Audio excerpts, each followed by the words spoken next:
Radyo Pilipinas, Radyo Publiko.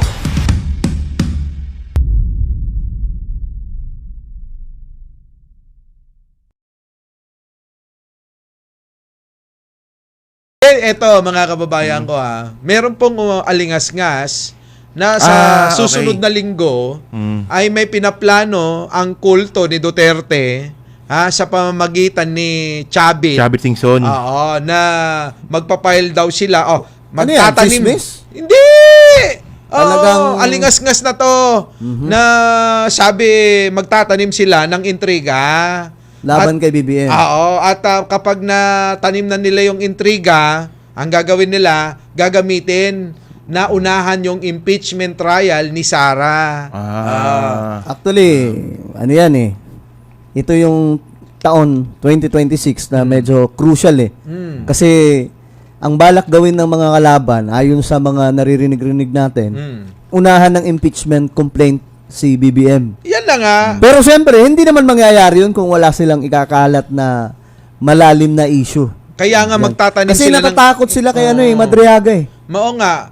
Obvious naman Kita mo naman yung mukha ni Sara. Sukdo lang maging kamukha na nga niya si Chucky, di ba? Pero ako naman, kasi kumbaga, gusto ko rin makita yung ebidensya Madali kasi magtanim ng intriga Madaling magsabi na ganito parang si BBM. Inintriga nila na gumagamit pero wala namang ebidensya. So interesting dito kung anong ibabato nilang intriga. Ang interesting dito, anong klaseng intriga yung ibabato nila kay BBM? With evidence. Kasi baka mamaya parang Zaldico lang yan at saka ano ba yun? Kasi ito kung babalikan mo yung mga pinalabas ni Chavit Singson, mga luma Wala.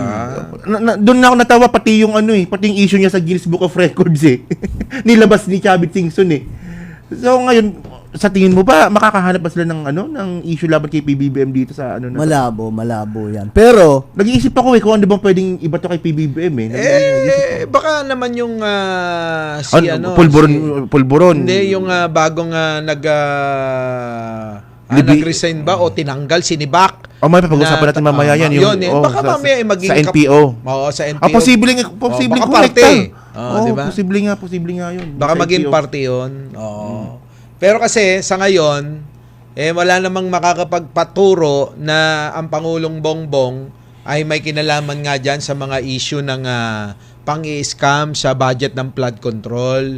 Yung mga ginawa nilang multo, ibig sabihin, ghost project, at sa mga anomalya pa dahil substandard o kaya naumpisan hindi natapos. Yung iba naman, poste-poste lang. Pero hindi naman na ituloy. Pero kubra na nila yung bayad. Pero ang laking niya pasabog. Hindi ko alam kung na-pick up niya ng media na may itatanim kay BBM na issue para maunahan yung impeachment. Kasi malaki ang posibilidad na matalo si VP Sara kung matuloy ang impeachment trial laban sa kanya. Kasi nagpaplano na may narinig na natin kung ano ang plano. Gagamitin po yung mga bagong testimonya. Lalo na yung kay Madriaga. Yung pinaka curious ako, yung evidence na meron si Madriaga. Hindi yung picture hindi yung picture na kumakalat. Yung nasa cellphone. Yung nasa cellphone. Kung hindi ako nagkakamali, 3 cellphone. 3 yun. Yung nasa korte daw. Anak ko.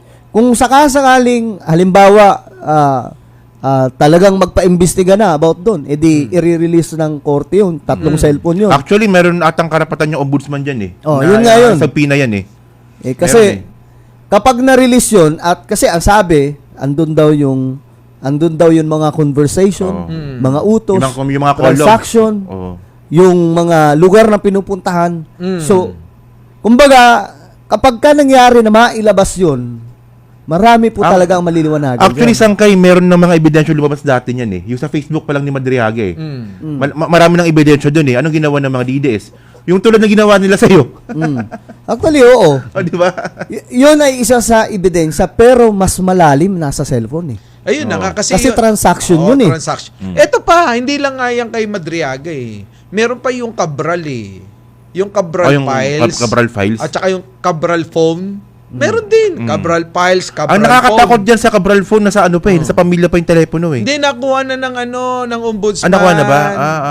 Okay. Ito naman kasi yan sa akin medyo tatalon lang ako ng konti. Dito sa pagdating sa hawak-hawak daw na mga files ni Libiste na galing kay Cabral. Ako nagdududa na dyan eh. Matagal na. Kasi duda ko dyan baka ang mga nandoon sa file na yon ay mga anomalya ng mga Duterte. Kaya hindi mailabas-labas eh. Kasi kung yan ay file na laban sa administrasyon ni Pangulo o makakasira kay Pangulo, nagmamadali pa yan, mabilis pa sa 1:30, nilabas na ni Libiste yan. 'Di ba? Sabik na sabik sa intriga yung mga yan. Yung nakakagulat nga dito, no, nakuha na ni Libiste yung files na yan, September 4 pa. Pero bakit niya nilabas December? Ayun na nga. So, yung pagiging genuine mismo ng dokumento, nakakapagduda na. Kasi pwede mong edit yun. Nakatan yung files, Excel eh. Excel format lang eh, na pwedeng kahit sino pwedeng i-edit yun eh.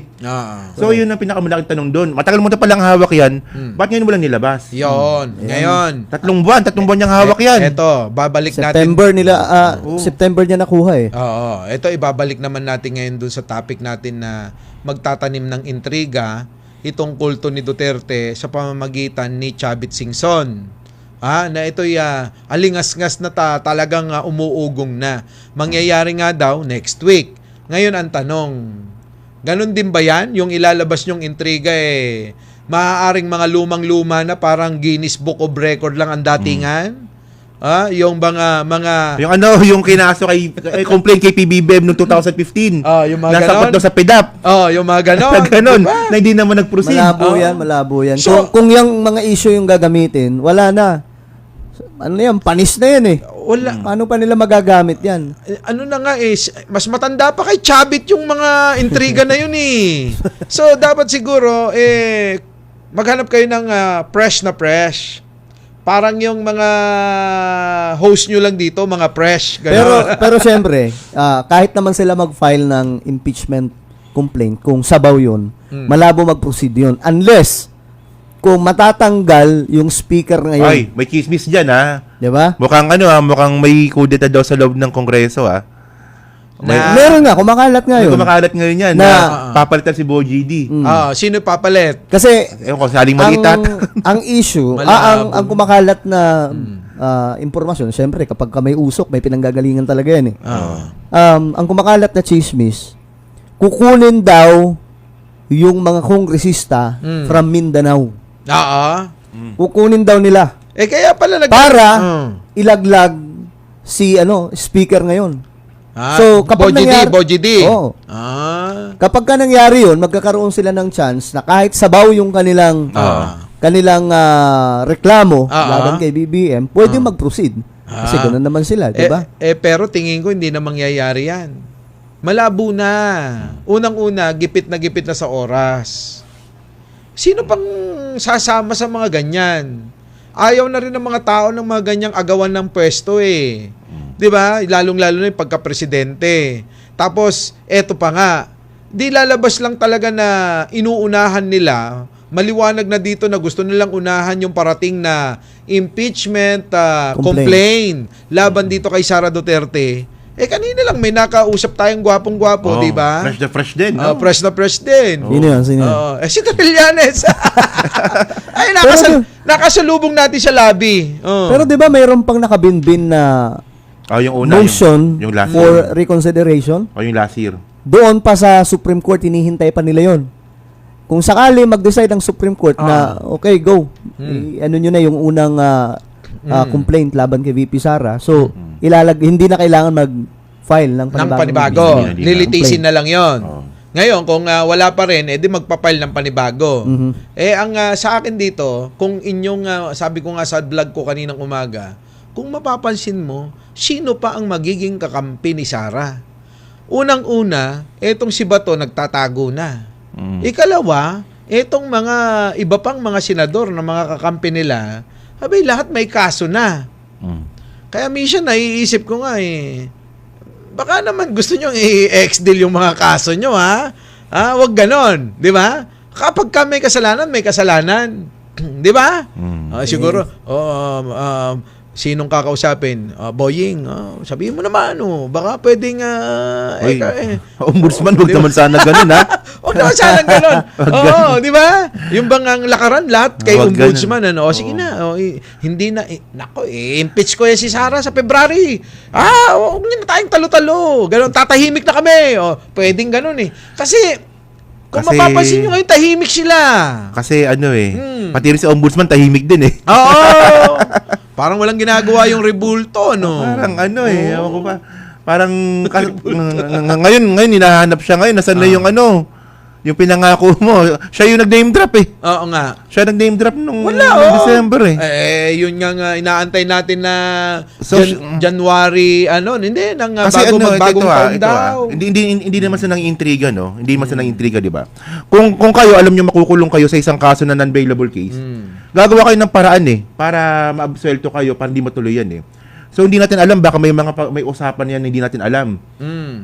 Between the senators tsaka dito sa ombudsman. Yan. Hindi naman natin sinasabing gagawin yun, pero may posibilidad na mangyari yun. So syempre ngayon, kung i-connecta natin dito sa ginawa nga po ni Boying Rimulya, na nangako siya na papakulong na itong mga to, teka lang, bakit wala ngayon? Bakit walang nakulong? Bakit walang nakulong? Siya yung nag-name drop. Meron pang humabol. Yung ating PCO secretary, si Dave Gomez. Sabi, magbagong taon. Nagganon pa siya. May ganun pa. Alam mo, sabi ko nga, napapahiya nga dyan ang Pangulo. Pero kung meron naman malalim na dahilan, Maintindihan naman natin yan. naiintindihan naman natin. Baka naman alam naman natin politika ito Sa politika, wala kang permanenteng kaaway, wala kang permanenteng kakampi. Malay mo naman pagdating ng araw makikita mo na naman sila pa rin ang magkakampi. Pero ang punto pa rin dito, dapat makulong itong mga korap. Yun doon tayo. Yun pa rin, hindi sana umabot sa point na parang okay, basta kumampi kayo sa akin, absuelto na Hindi kayo. porke Brad, gano'n. Kasi yun ang problema sa Pilipinas kapag kakalaban, kahit pagkakalaban, sige, dudut-dutin ka. Pero pag medyo kumampi ka na, sige, pakalmahin natin yung mga sana mapanagot lahat. Kasi si BBM, grabe yung effort dyan Wala namang ibang presidente na nagsiwalat dyan, kundi si BBM lang Sa dinami-daming pangulo, 'di ba, since Corazon Aquino, si BBM lang ang nagbulgar sa malalang korupsyon na matagal na pong nagaganap Tapos itong mga appointees niya, mukhang dito tayo sumasabit. Parang gano'n lang. Mukhang mukhang dumidiskarte rin ng tagilid Kaya nga 'Di ba? Hindi tayo nagtatanong lang tayo kasi sila yung nangako correct. Galing sa kanila yan Di ba? Naniningil lang tayo. Si presidente naman, sabi ni presidente, may makukulong. May nakulong naman. May nakulong naman, mga DPWH. Pero walang name drop si PBBM may makukulong. May makukulong. Sa akin naman kasi, naipakulong niya na si Digong, si Kibuloy. Masaya na ako doon Pero mas magiging masaya ako kung may papakulong itong mga politiko na mga nasasangkot. Katulad nila Saldico. Di ba? Katulad nila Sino? Chis Escudero. Meron pa. Katulad ni Jingo Estrada. Meron pa. Katulad ni Villanueva. Meron pa, boss. Katulad ni Bong Revilla. Meron pa. Katulad ni Binay. Meron pa. Bilang respeto sa kanya. Tagal ko na get siya. Naisip ako sino pa ba? Alam ko na yun Ang tagal ko na get siya. Di ba? Ang tagal nag-iisip ni Takero, di ba? Gets no? Sino ba yun?